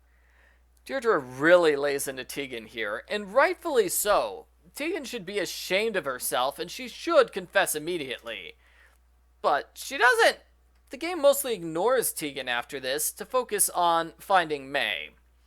The Hardy Boys come in. Nancy asks them to babysit Tegan, until she later decides that's not necessary anymore, because she needs them in the graveyard instead. Deirdre blames Nancy for everything, and insists on leaving by herself. Deirdre doesn't say, "You had one job, Nancy," but it's implied.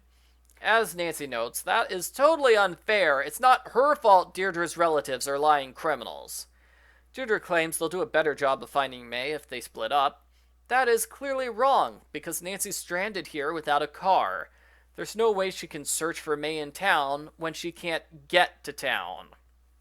Nancy can't use the Hardy Boys' car because she can't talk to them. That's weird. The Hardys and Tegan are in the kitchen, but Nancy can't talk to any of them. I wanted to talk to Tegan about the fact that she's the culprit. Nancy can't go outside until she finds May's phone. It's under the pillow of May's chair. Nancy says, "Oh, May left her phone here." Like Tegan didn't already tell this to Nancy. May's phone doesn't have any apps on it. I don't know how she can spend every hour of the day using this phone. She barely has any text messages on it. You can't check out May's pictures or use the phone to call Jason, even though both of those things would be interesting and useful. I would say her phone is unfinished, but Jessalyn's phone in Ghosts of Thornton Hall is similarly limited. Jason's hanging around outside the Perry house. It's never explained why he's there, but good thing he is. Nancy tells him May is missing, and he takes Nancy to town. This is an okay scene, just a little odd. Suddenly he's taking Nancy for a drive. Why is he doing that? Like the Hardys drinking tea in the cemetery earlier, it feels like we're missing part of the conversation. A brief explanation of where we're going and why would be appreciated. Nancy doesn't seem to know what's going on either, because she says, "Wait, you're kicking me out here?" when he stops at the courthouse. This is another spot that seems unfinished. You have to search Jason's car to find a plane ticket, but it's not visible. You click on the glove compartment, and the ticket magically appears on screen. If the glove compartment opened to reveal the ticket, that would be okay, but it doesn't. You get thrown into a close-up view of an item that's clearly not there. Also, the poster outside the window has extremely low-res text. It's a list of the various people involved in the Salem witch trials, which is an amusing thing to use as placeholder text in this game. Too bad you can't actually read it. Whatever, it's just a random poster in the background. Nancy confronts Jason about his ticket to Austria. He confesses he went to the castle and stole the Book of Apologies on Alicia's orders. She also forced him to steal the AW evidence from his dad's office. What? He stole it from the evidence room, not Judge Danforth's office. There were 2 puzzles about the evidence room theft. How did they get that wrong? Alicia is blackmailing Jason due to his financial situation. What financial situation? Nancy later tells the judge that Jason is badly in debt, but we don't know why or to whom. Car loans, sports gambling, spent all his money on hairspray? At first, Jason says he doesn't have the book, but it's somewhere safe. Later, he says May has it in the underground tunnels. But when Nancy reaches that room, May doesn't seem to know anything about the book. That's a minor inconsistency which annoys me. Jason says you enter the tunnels by lighting up the statue, then he leaves to find his dad. Which should not be hard, as Judge Danforth is right inside the courthouse. Nancy tries calling Deirdre so they can explore the tunnels together, but Deirdre doesn't pick up. So she calls the Hardy Boys instead. Oh, I feel bad for the Hardy Boys. They're her second choice after Deirdre Shannon. The rest of the game is a somewhat sizable puzzle run. It's like they were trying to make up for the lack of puzzles everywhere else in the game by putting all of them at the end. It's 10 puzzles in a row, depending on what you consider a puzzle. I like this section. Nancy meets the Hardys in the graveyard, where they give Joe grief for not having flashlights. In Joe's defense, I don't think flashlights would help open the secret tunnel. Nancy goes to Olivia to get a lantern. If you talk to Olivia, she is super hyper because she's drinking soda to stay awake all night because she doesn't want to see the ghosts. Ghosts are bad, bad, bad, bad. Stay awake, drink soda. It's pretty funny. She has a picture of the girls as kids, but she's too scared to give it to Tegan. May's in the background of this picture, and it just makes me wonder how much effort it took to make young versions of the characters for these 2 pictures. Was that the best use of the art team's time? I have to say, I think the younger Tegan looks way better than the normal Tegan we see throughout the entire game. The picture of Tegan as Nancy's phone contact also looks way better than the normal Tegan.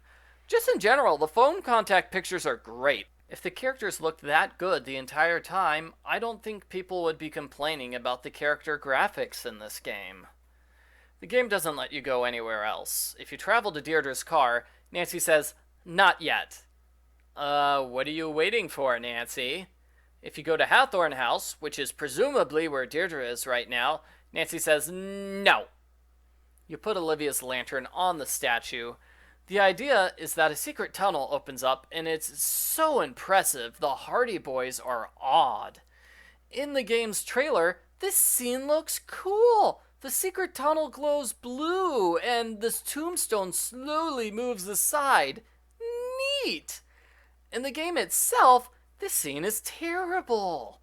You can't see the tunnel open up because it's off screen, so you have no idea what the characters are talking about or why they're impressed.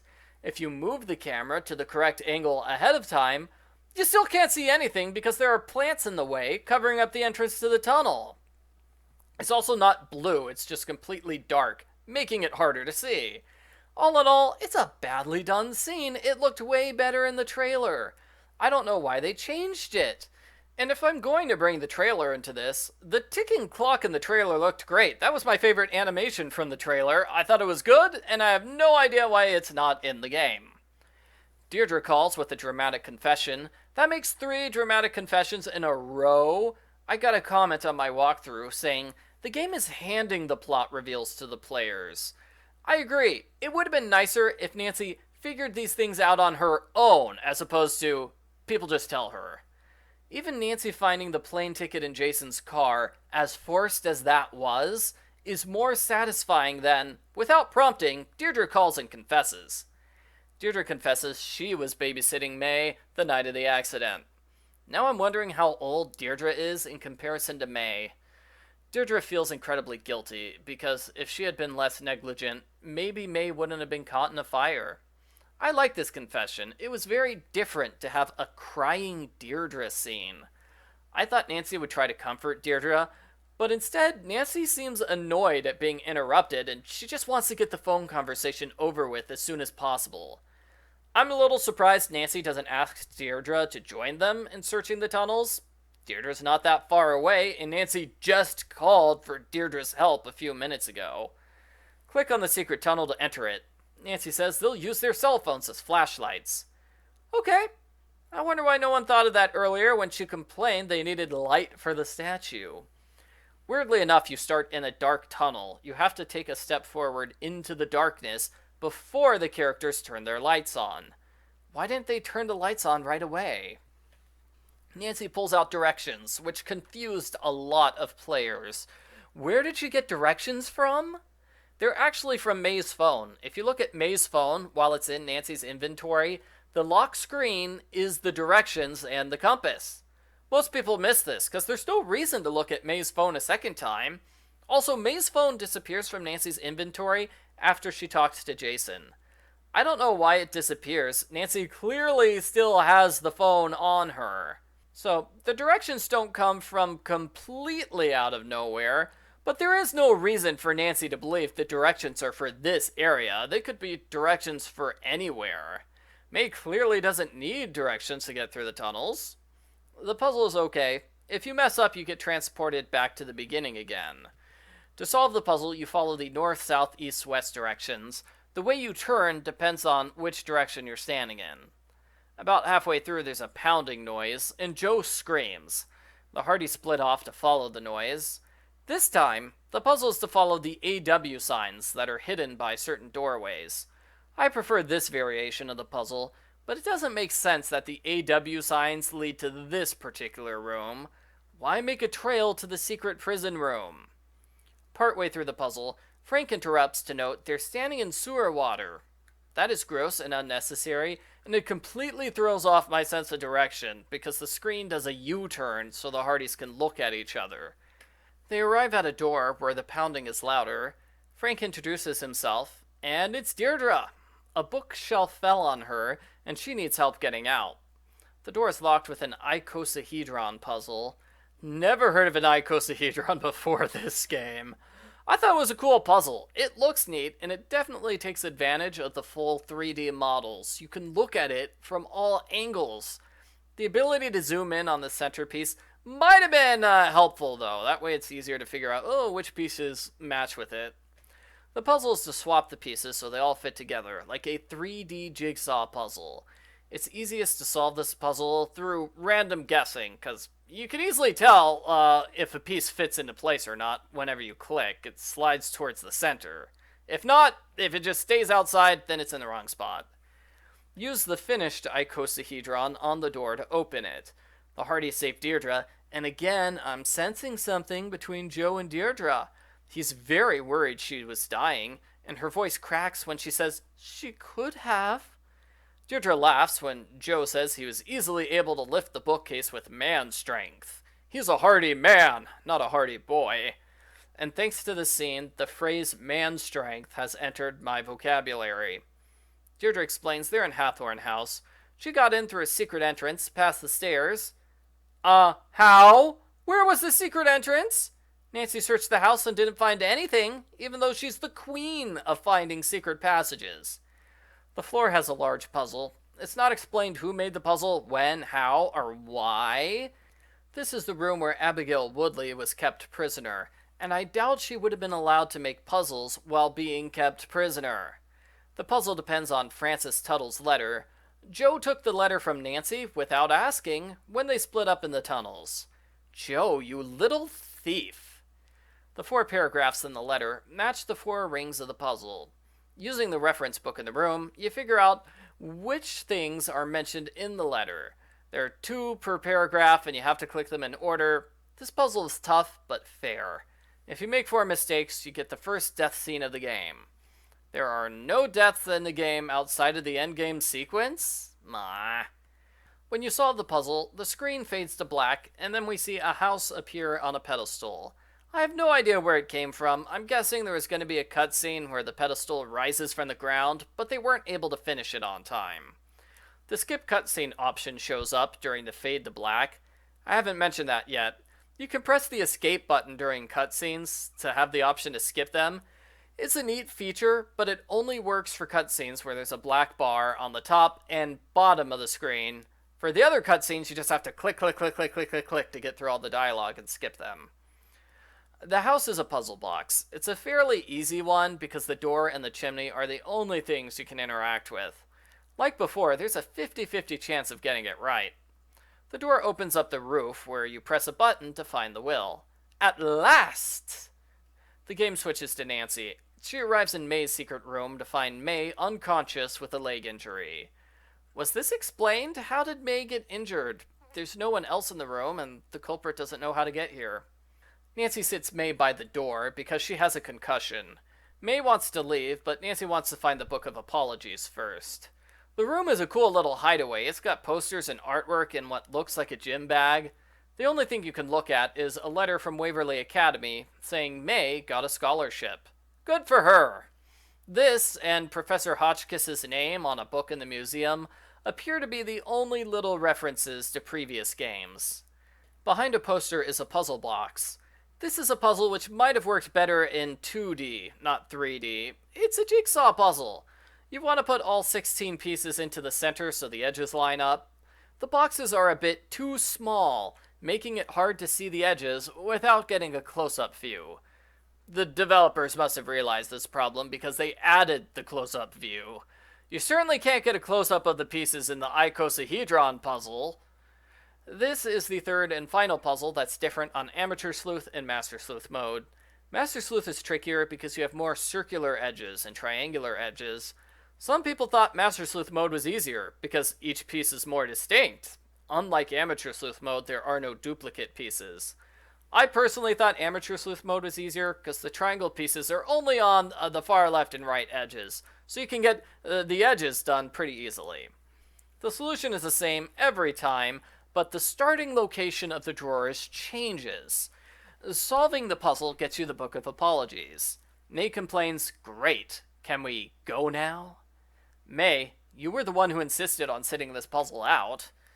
The game cuts to a scene of the Hardys and Deirdre leaving Hathorne House. Someone in a red coat, presumably Alicia, watches them. The Hardys argue that they should go back to save Nancy, while Deirdre argues they should get the will to the judge and let Nancy save herself. This is a high-drama scene, although no one seems to realize getting back to Nancy is impossible. Nancy is the only one with directions through the tunnel maze. They couldn't save her if they wanted to. While I liked this scene, I admit it was unnecessary. We didn't have to interrupt Nancy's endgame sequence to randomly cut to the Hardys. The game goes right back to where it was. Nancy and May are about to leave the room. When Alicia mutters something threatening, the tunnels start to flood with water. You have to go through the maze again in hopes of finding the exit. This time, ghosts fly at you constantly, and some of the tunnels collapse. It's dramatic. If you take too long, there's a bit of a weird death sequence. May stands in place and does nothing, while the water reaches the top of the screen. Nancy coughs, and one of the two says, "Drowning!" in a high-pitched voice. That's weird. The screen fades to black and says Nancy drew her last breath. Not a good time for a dad joke game.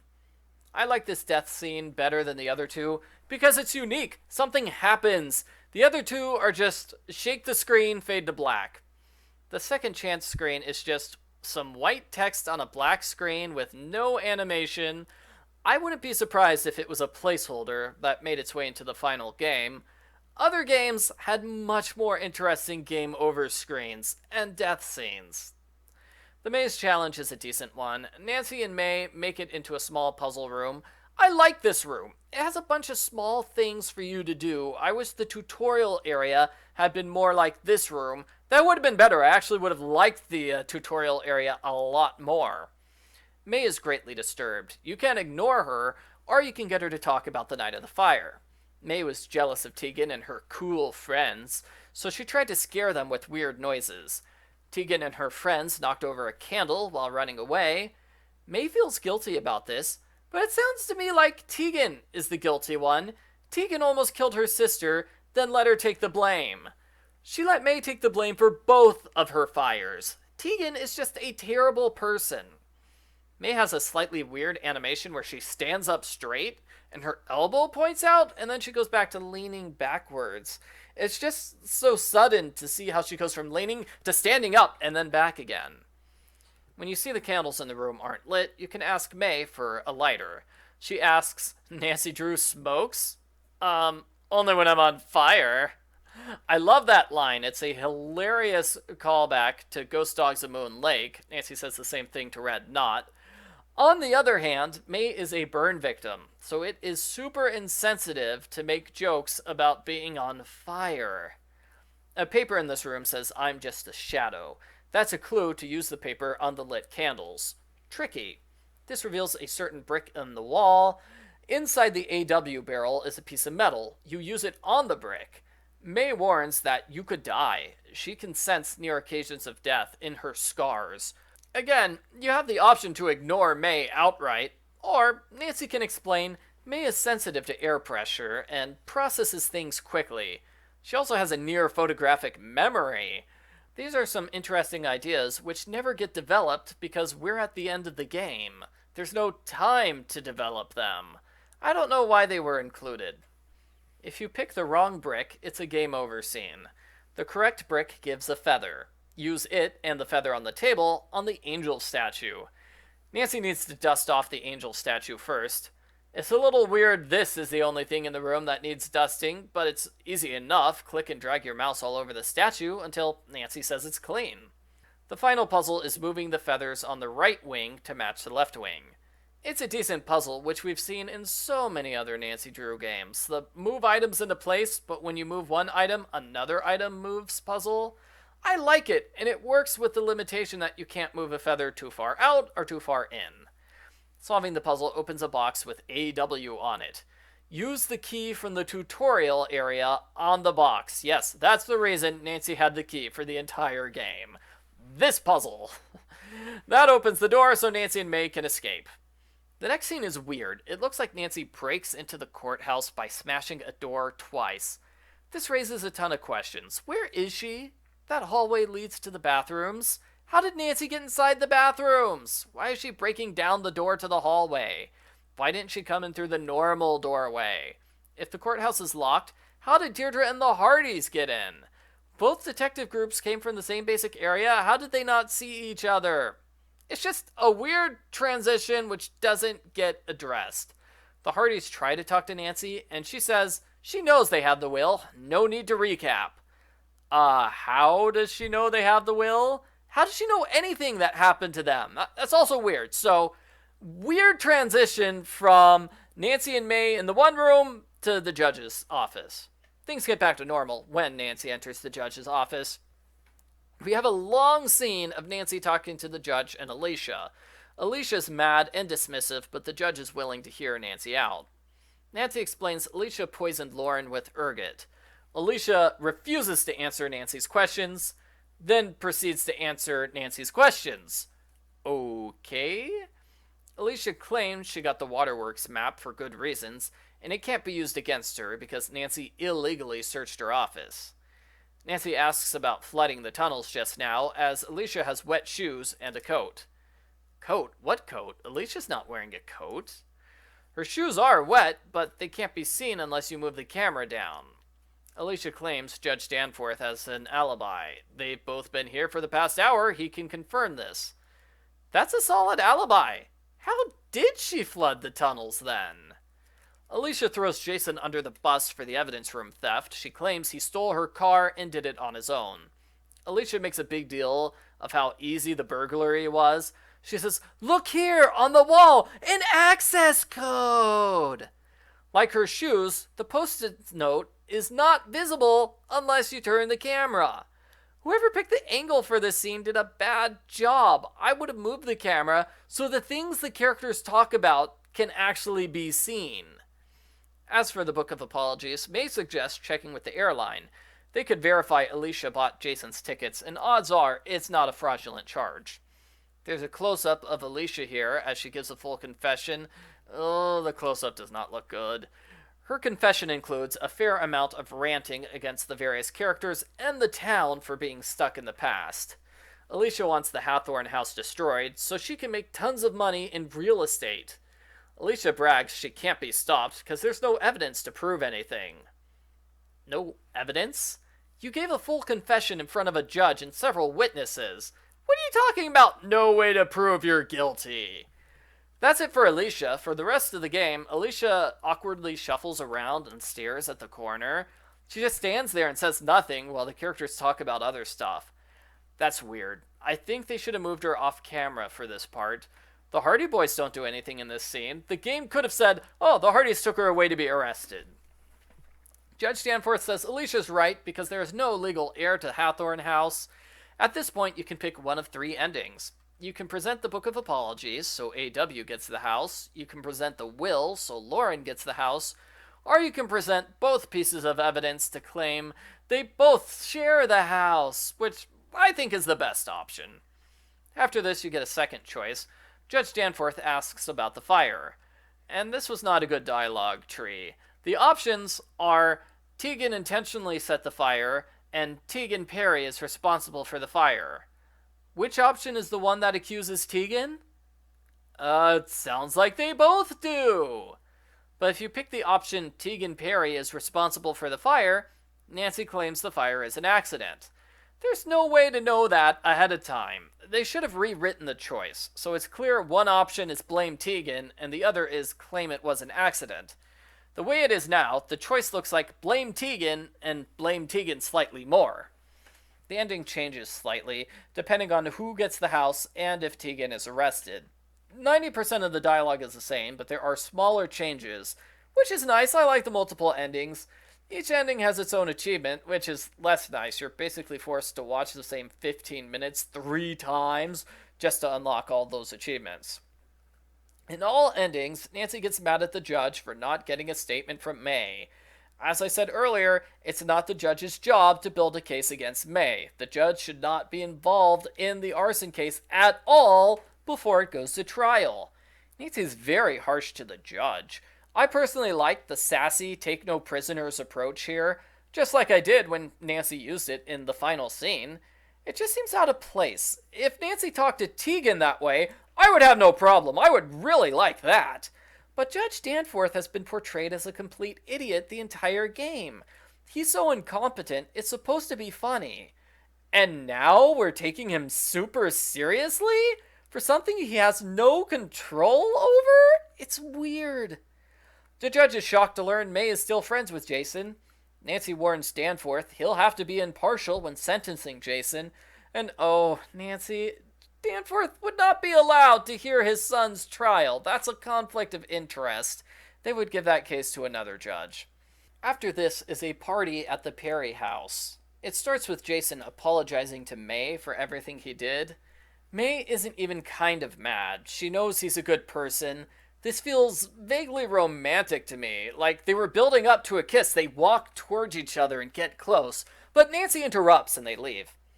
You need to talk to everyone in the house in order to end the game. It's a perfectly fine way to end the game, although I would have preferred the ending letter, which we have in every other game in this series. That would have been way faster. Tegan's apologetic, although not nearly as apologetic as she should be. Deirdre thanks Nancy, although she warns they're going to be frenemies again if she ever reappears. May talks about art school and feels bad for treating Nancy like garbage for most of the game. Olivia's happy they're all friends again. The Hardys hope Nancy will join their business. Lauren is shocked by Alicia's actions, and she talks about her plans for her new living situation. Click on the door to start the final scene. It's Nancy walking down the street while she calls Ned. We can't hear Ned during this phone call, which is odd. We could hear his voice during the other 2 phone calls. Nancy thinks they should go on a vacation to Austria, near a giant castle. This is as close as we get to a preview of the next game in the series. I personally prefer Deirdre's earlier suggestion of a tropical cruise mystery. The credits to this game are very long, as several companies worked on it. I'm glad you can press escape to skip the credits. After them is a low-effort trivia question, which looks like it was created in 5 minutes. When you answer it, there's a text box that reads, Nancy, correct, or Nancy, incorrect. That's all. They don't even play a ding ding ding sound effect like previous games. Ugh. I think that's everything. Kudos to anyone who watched this entire review. It's what, 2 hours long? Phew. As I said at the start, I give this game a 6 out of 10. Overall, I enjoyed it, especially the story, but it definitely has problems. It's not exactly the game I wanted or expected, but I'm happy enough with it. It's better than nothing, and it could have been way, way worse. I am curious to see what effect this game will have on the future of the series. Will other games follow along in the story heavy vein, or will they backtrack and try being more like the older games? Will there be other games, and when would we expect an announcement about them? I don't know. Until we see each other again, keep on sleuthing, everyone.